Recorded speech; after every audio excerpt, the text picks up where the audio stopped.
नमस्कार, लोकसंदेश न्यूजमध्ये आपले स्वागत। मी मयुरी कुंभार। पाहूयात आजच्या काही ठळक घडामोडी।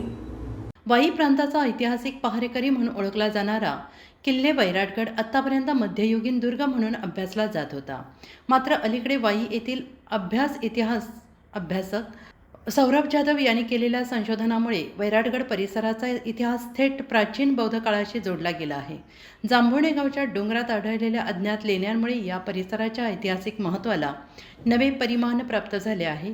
ही लेणी सौरभ जाधव यांच्यासह रोहित मुंगसे, आशुतोष शिंदे आणि शंभूराज पिसाळ यांनी प्रत्यक्ष स्थळ पाहणी दरम्यान शोधून काढली। दुर्गम आणि जंगलमय भागात वसलेली ही लेणी आजवर दुर्लक्षित राहिली होती। परिसराची मोजणी, निरीक्षण आणि तुलनात्मक अभ्यास केल्यानंतर या लेण्यांचे प्राचीन महत्त्व अधोरेखित झाले आहे। स्थापत्यदृष्ट्या ही लेणी अत्यंत साधी, अलंकाररहित आणि उपयोगप्रधान स्वरूपाची आहेत। कातळात खोदलेली ही गुहा एका खोलीच्या आकाराची असून समोर आयताकृती प्रवेशद्वार आहे। दरवाजाच्या चौकटीवरील खांबावरून येथे पूर्वी लाकडी दरवाजा बसवलेला असावा असे अभ्यासकांचे मत आहे। वन्य प्राण्यांपासून संरक्षणासाठी अशी रचना करण्यात आली असण्याची शक्यता व्यक्त केली जाते आहे।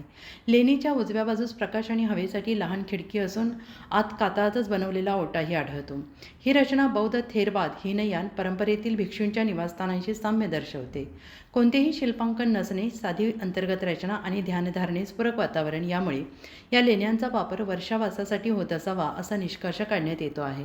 वाई परिसर हा कृष्णा खोऱ्यात वसलेला असून कोकण आणि देश यांना जोडणाऱ्या प्राचीन व्यापारी मार्गांवर स्थित आहे। त्यामुळे हा भाग सांस्कृतिक धार्मिक दृष्टिकोनातून महत्त्वाचा मानला जातो। पाल्पेश्वर, पांडवगड, सोनजाई आणि कडजुबाई परिसरातील लेण्यांप्रमाणे ही नवीन लेणी वाई परिसरातील बौद्ध वसाहतींची साखळी अधिक ठोस स्थापित करतात।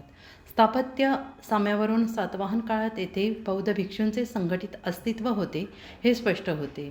वैराटगड हे नाव वैराष्ट्रिक गड या संज्ञेचा अपभ्रंश असावा असा निष्कर्ष अभ्यासातून पुढे येतो। पुढे या समूहातून महाराष्ट्रिक आणि त्रिमहाराष्ट्रक या संज्ञांचा विकास झाल्याचे अभ्यासक सूचित करतात। आजवर वैराटगडाचा अभ्यास मुख्यतः मध्ययुगीन लष्करी दृष्टिकोनातून झाला होता। मात्र जांभुणे परिसरातील या लेण्यांच्या शोधामुळे वैराटगड हा केवळ किल्ला नसून प्राचीन, धार्मिक, सांस्कृतिक आणि सामाजिक घडामोडींचा केंद्रबिंदू असल्याचं स्पष्ट झालं आहे। या शोधामुळे वाई परिसरातील अद्याप अज्ञात असलेल्या पुरातत्वीय स्थळांचे शास्त्रीय सर्वेक्षण, नोंदणी आणि संवर्धन करण्याची नितांत गरज अधोरेखित झाली असून भविष्यात या प्रदेशाच्या इतिहासात नवी पाने उलगडण्याची दाट शक्यता निर्माण झाली आहे। सातारा वाई प्रतिनिधी प्रवीण नवघरे यांचा रिपोर्ट।